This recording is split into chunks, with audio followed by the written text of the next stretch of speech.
গতকালকে বাইকের অ্যাক্সিডেন্ট করছিলাম। আহারে, কি কর? একটা অটোরিকশা আইসা মাইরা দিছে।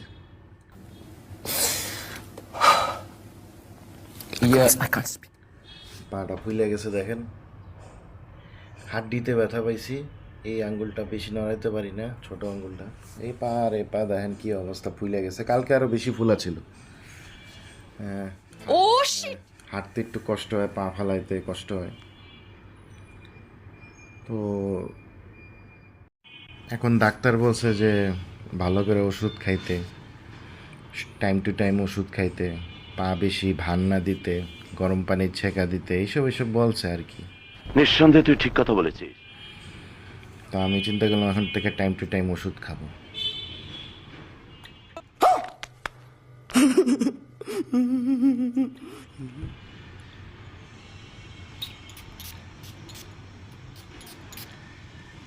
এটা হলো আমার ওষুধ, আমার অনেক ফেভারিট একটা perfume, 9 PM। Time to time খাওয়া হবে, সরি লাগানো হবে। এক থাপ্পড়ে তোর বাপের নাম ভুলে